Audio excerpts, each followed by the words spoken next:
Hello, people. Right, I just want to elaborate a lot further now on the obstruction and the perverting the course of justice of Elsa Duffy, but also everybody involved. Because her obstructing with her piecemeal fashion QC investigation report in 2003-2004 allowed another 15 years of crimes to be committed against me. Almost 15 years. Now, to accuse a person of a threat to kill after you've entered an agreement with them twice, to do it all from a criminally blackmailing, holding to ransom situation at all times, to pay your staff to act in a manner that is provocative, negative, abusive, violent, to have the victim stalked, harassed, criminally harassed on a daily basis, to place security guards outside medical appointments. These are the actions of evil. They really are. For a forensic psychiatrist to have covered up the fact that I didn't have a brain injury, I didn't have a mental illness, and I never threatened anybody. And that's a well-proven fact. So these people have used fear and violence to literally have me singled out, isolated, alienated, and to have my life tied up in legal and political garbage. Then using civil and criminal jurisdictions, allowing me to argue the civil jurisdiction while they carry out their crimes behind their civil jurisdiction that I can't argue in a court of law. Now, if they accuse me of a threat to kill, they have proven they can have me falsely imprisoned, they can have me kidnapped, they can do whatever they like. I've accused them of threats to kill. And they are factual, and there's evidence to prove it. And they never get prosecuted. They got promoted into other higher positions. So, when you threaten a person's personal safety and life, and that's what Mike Heron did, as did McGreevy, as did many of his employees and his henchmen and his hitmen, to always look for instigating violence every step of the way.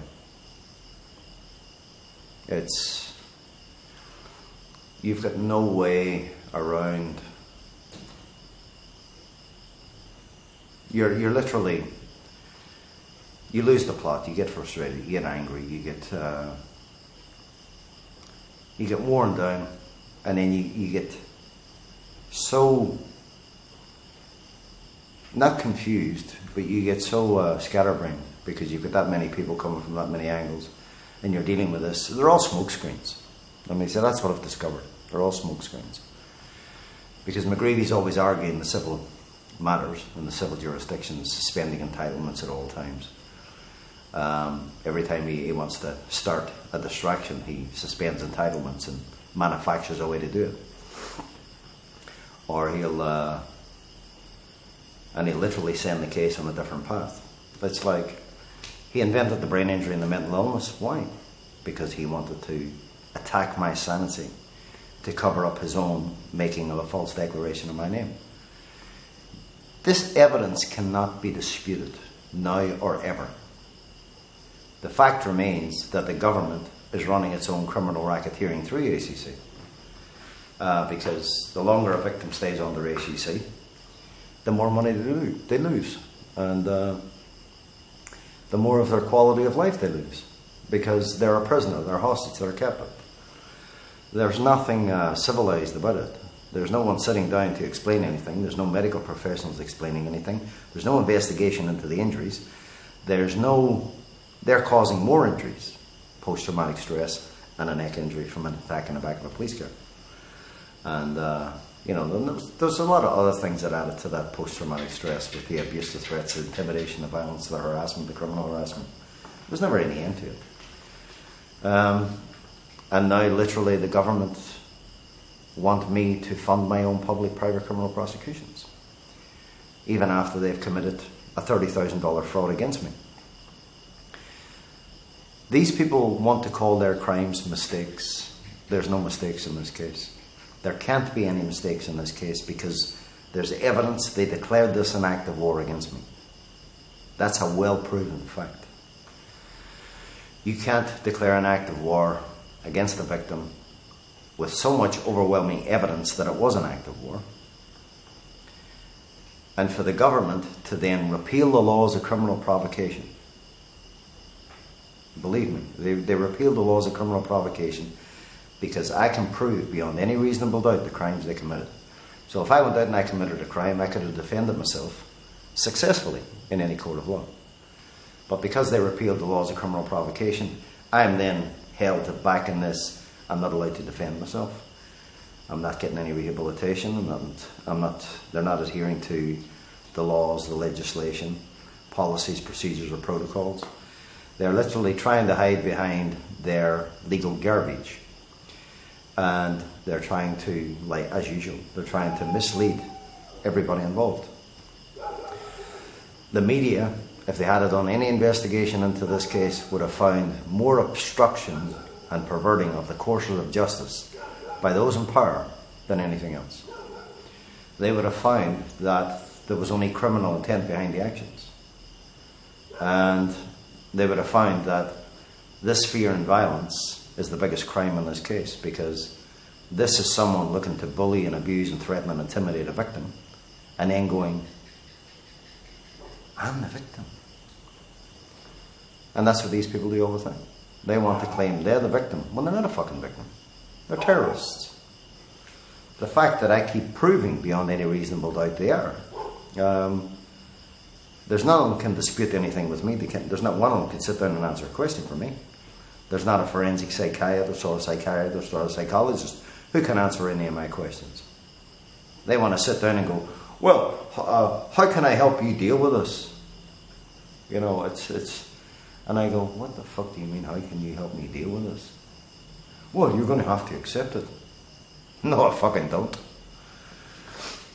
This is the whole fucking problem. These people treat their criminalities like it's a fucking Bible, you know? Oh, well,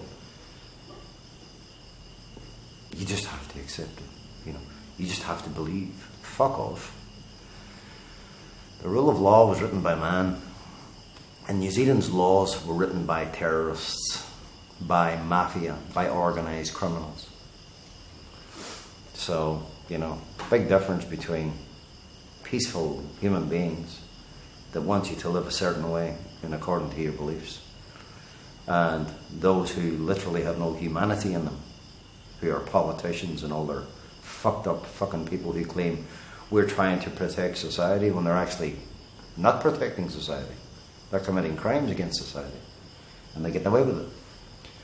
So, you know, I'm not rambling on here, but I'm making valid points in relation to how this criminality works. So I'm literally held criminally to blackmail and ransom at all times. Of that, there's no question. They want to say that that's a civil matter. They've had me falsely imprisoned, they've had me kidnapped, they've had me set up for crimes I didn't commit. That's a criminal matter, but they want to tell me that I have to take public-private criminal prosecutions. You have fictitious reports that were written under false pretenses of a brain injury and a mental illness and threats to kill that didn't exist. They've never been fucking rectified. You know, it's so literally the fact that nothing has ever been rectified is the problem and why this was allowed to continue for fucking 20 years almost. Now everybody thinks, oh, fucking he's mad. Well, I'll tell you what, if I'm fucking mad, put all the facts on the fucking table and prove beyond a reasonable doubt that I'm mad. Prove beyond a reasonable doubt that I'm insane. Prove beyond a reasonable doubt that I'm criminally insane. Because this is what McGreevy's playing for. Insanity and criminally insane. This is what all the people in this case are playing for. A last resort. Because there's only two ways this case can end now. There's a Royal Commission of Inquiry that is required, or I literally do what they fucking wanted, how they've driven this case in the first place.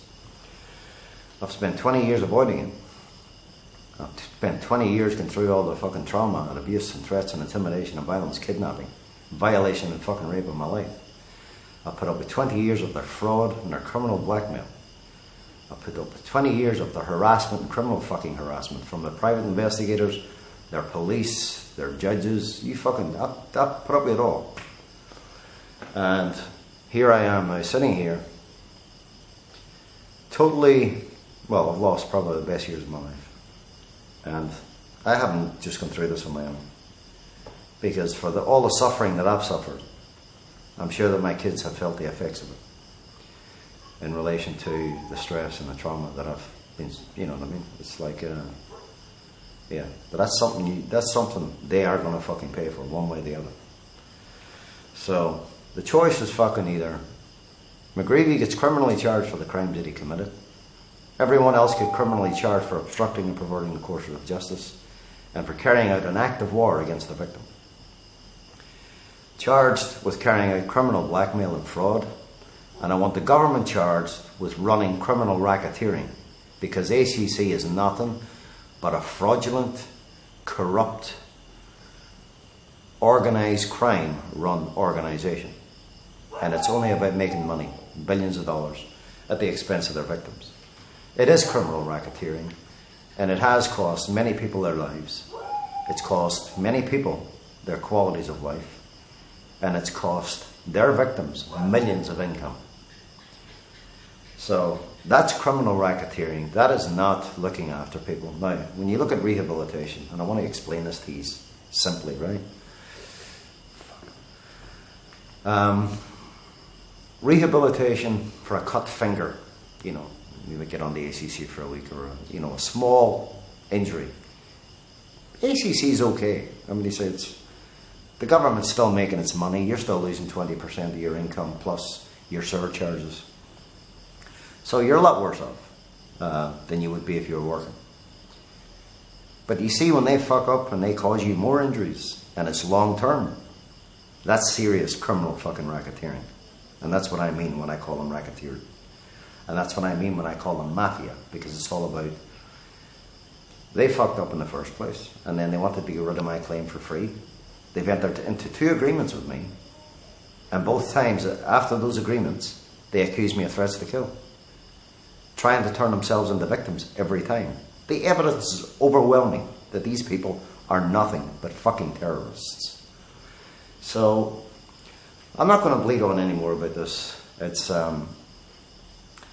there's certain issues. If I was sitting discussing it with somebody, I'd be able to go into it with a lot more detail, and somebody would be able to question me on exactly where I'm coming from. It's a bit hard when you're on your own and you're doing it all off the top of your head, and the sweat's pissing off you. All I can tell you is that I've suffered more than you'll ever fucking know. I've been frustrated, I've been angry. People go, "You're mad." I'm not fucking mad. I don't know anybody on this fucking planet that would allow their abuser, their attacker, their kidnapper to literally control their lives. And that's what ACC and the Crown and the government have done. They want their victims, they want to own their victim's life, regardless of how many crimes they commit, regardless of how many employees they employ to commit those crimes against their victims. So I'm probably in the biggest stagnant, stalemate, isolated, alienated, victimizing situation in Mexican standoffs that any victim could ever be in. There is no life to this. There is no quality of life to this. There's no fucking end to this. This is literally the government wanting to defraud me through their criminal racketeering for the rest of my life. They want to own my life for the rest of my life, even after committing 20 years of fucking crimes against me. And I'm not willing to fucking do that. So they've driven this. Another prime example of how these criminals work. The Ashburton tragedy. I'm sitting at my home minding my own fucking business, complaining about my entire case like I always did, and I will always do until it's resolved. And they sent the fucking cops to my home in relation to what happened at Ashburton over a woman's job. Now, I still don't know the name of the person who fucking sent them to my home. My boss. Who's your boss? My boss. That's what the cops said. It's all fucking mind games with these people. And the Privacy Act is another prime example for being used to obstruct and pervert the courses of justice. The Ombudsman's Office has continually obstructed and perverted the course of justice and refused to do any criminal investigations into this case. The Cabinet of Ministers, well, their secret meeting at Parliament on the 20th of June 2007 that led to me being attacked in the back of a fucking police car, and then subsequently, I don't know, a week or two later, I can't remember exactly, a few weeks later, or a short time later I should say, then having me state criminal kidnap for threats to kill that they instigated themselves. Now that's fucked up. It's like, but it all comes down to Jan White stated, ACC can never be involved in the management of your claim ever again. So the government needs to answer why ACC is still mismanaging my claim. They're not even managing my claim. They're criminally containing my life. And they're defrauding me fraudulently by claiming they're running rehabilitation. And I think the evidence is overwhelming. There has never been any rehabilitation in this case. There's never been, if I don't get to sit in front of experts and specialists to discuss my case, how the fuck can I be rehabilitated? I can't even get fucking counselled, for Christ's sake. That's how bad it is. They're trying to get away from the fact that they caused me more injuries. They're trying to fucking cover that up now. Every crime that they commit is left on me to take public-private criminal prosecutions. It would cost me tens of millions to bring every one of these motherfuckers to account. And the only people who can actually bring them criminally to account is the people themselves. Now, they all claim that, this person's defrauding ACC, or that person's defrauding ACC. It's always the victims that are claimed to have been defrauding ACC. Look at the amount of fucking money these terrorists are spending. They're defrauding ACC. They're defrauding the people because they're using that money to fund their criminalities. They're using taxpayers' money, ACC levies money, to fund their own criminal racketeering. That's the reality. It can't be disputed. There's nobody can dispute it. What I don't understand is why no lawyer has addressed this. Because the lawyers are all making their fucking fortunes. But I didn't realise up until recently how much Ailsa Duffy obstructed and perverted the course of justice. I was totally blindsided by how much evidence she had left out. I was totally blindsided because I had all these other issues going on. Reviews, appeals, more disputes. It's like you're being attacked. You're dealing with 20 different people at the same time, 20 different departments at the same time. It just becomes overload.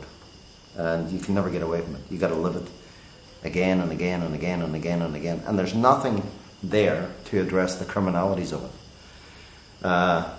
Rights and entitlements. Well, the review and appeal process is the biggest load of fucking shite anyway. It's the most corrupt system you'll ever come across.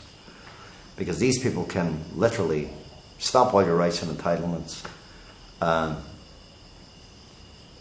don't even call it rights and entitlements. I call it fucking being spoon-fed shit. And then they want you to fucking beg while they humiliate you and embarrass you and degrade you and try and back you into a corner because they're a bunch of narcissistic, good-for-nothing pieces of shit, the whole lot of them. There's not one of them can sit down and have a civilised conversation and answer a question. There's not one of them can sit down and address any issue in an honest manner. They want to do it all behind their organised crime, mafia-run legal system. Andrew Little said, I believe in an interview in relation to judges. Judges obstruct and pervert the courses of justice. Well, that's a well fucking proven fact. I think the New Zealand justice system is the most corrupt, mafia-run, organised crime-run system in the world. I believe that New Zealand is making its fortunes from its most vulnerable victims. And I believe that is undisputable beyond any reasonable doubt that they are literally racketeering $1 billion a year profits and not giving a fuck what happens to any of their victims. They have the legislation and the laws all written up to where they can commit any crimes they like against any victims they like and walk free, while their victim remains their prisoner, their hostage, and their captive, while they carry out their criminal racketeering actions because they're fucking terrorists. Need I say any more? This is an act of war against you, Michael. And I haven't slept in 10 fucking years. Actually, I haven't slept since the day you fucking said it. Because it's always been abuse, threats, intimidation, violence, harassment, criminal harassment. You know? It's, there's been a lot of worrying times, there's been a lot of stressful times. But you don't get over this as an act of war against you, Michael. You don't get over being falsely imprisoned. You don't get over having your sanity attacked under false pretenses. You don't get over being beaten to a fucking pulp. You don't get over being left with more fucking injuries than you started with. You don't get over you better watch your back sunshine by a crown lawyer. You don't get over a fucking judge threatening you every time you walk into a court of law. You don't get over a Queen's Counsel fucking leaving out all the facts of all the corruption and criminality. You don't get over the impacts it has on your kids. You don't get over the impact it has on yourself. You don't get over the smoke screens. You don't get over the evilness of these people. You don't get over how many dishonest people there actually is in the New Zealand government and all its departments.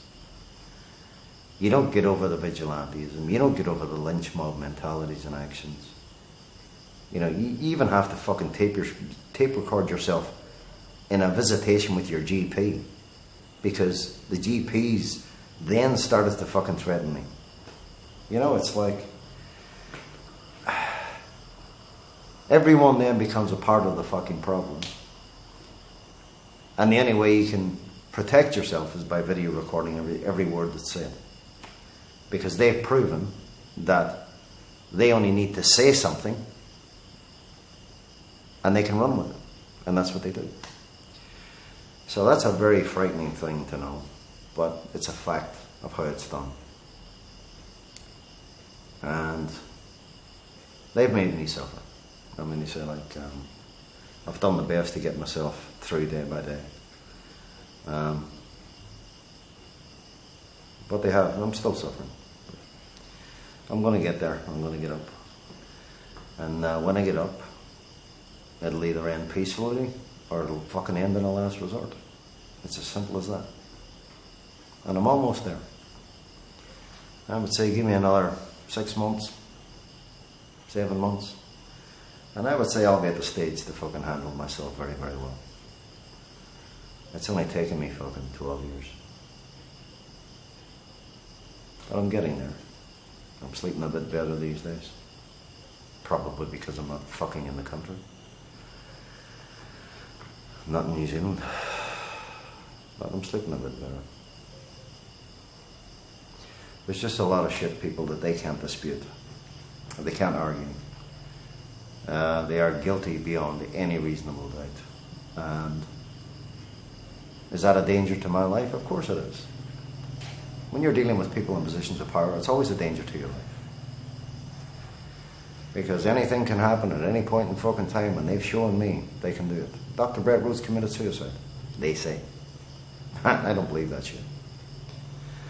But it's just another thing that plays on my fucking mind, and it's probably why I've had a lot of sleepless nights. This is an act of war against you, Michael. And you actually believe that they killed your GP, or they had something to do with it. I don't know. I can't prove one way or the other. But it's not a nice thought to have. Yeah. I don't think there's any question of doubt of who the villains are in this case. 20 years I haven't lifted my hand. And it hasn't been for the lack of, them pushing it. and trying to get me to lift my hand. All this entrapment and provocation. These people deserve a bullet in the fucking brain. Make no mistake about that. But you know what I mean? It's like, it's up to the law to put that bullet in their fucking brain, not me. And this is the whole fucking problem. The law is not being implemented. Misfeasance in public office is not being implemented. Criminal abuse charges are not being implemented. Racketeering charges are not being implemented. Fraud and dishonesty and corrupt business practices are not, the criminal acts are not being implemented. Is my injuries permanent? That's another fucking issue.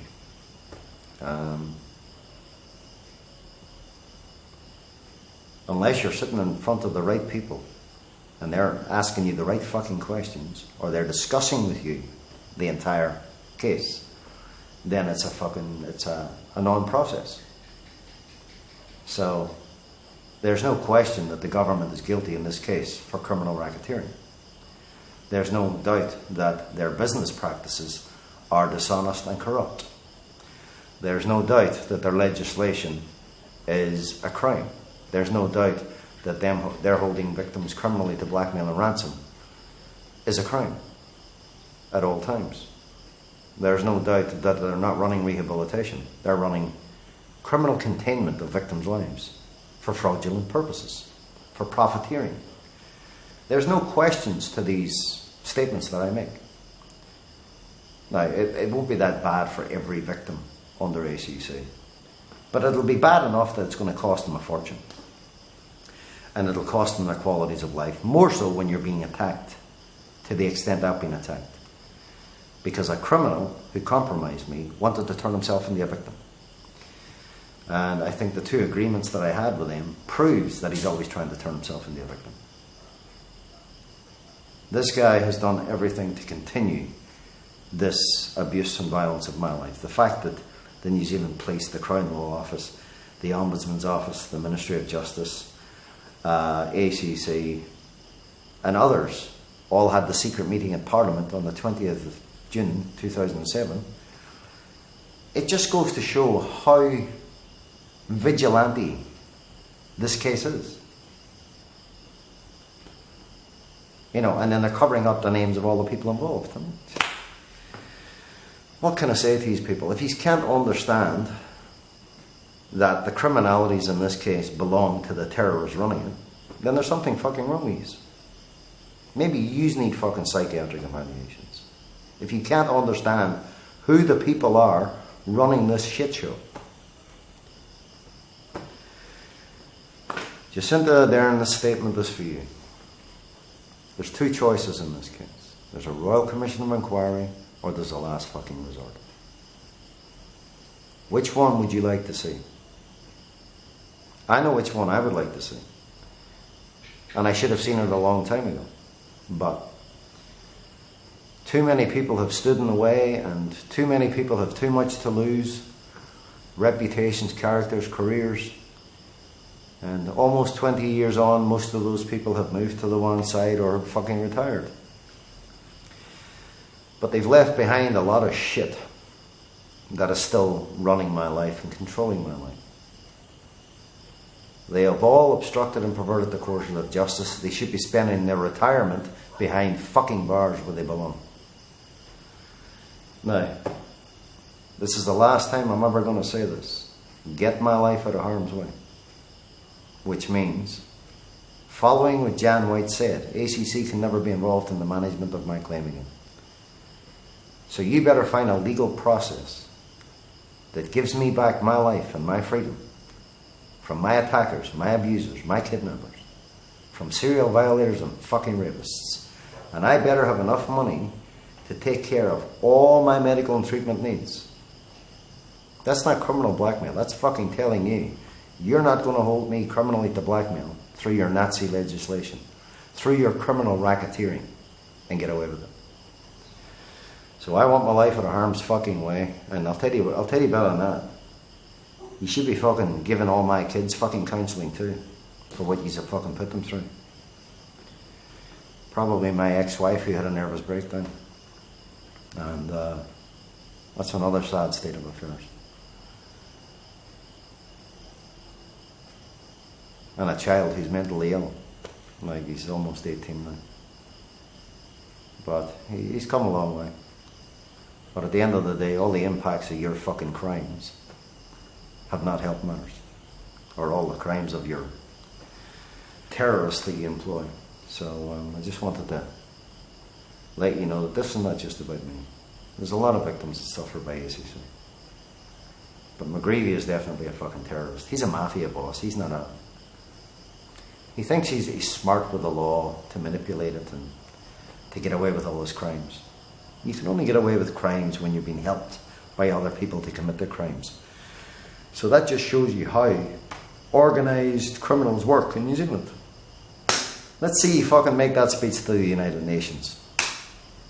Prime Minister Jacinda Ardern.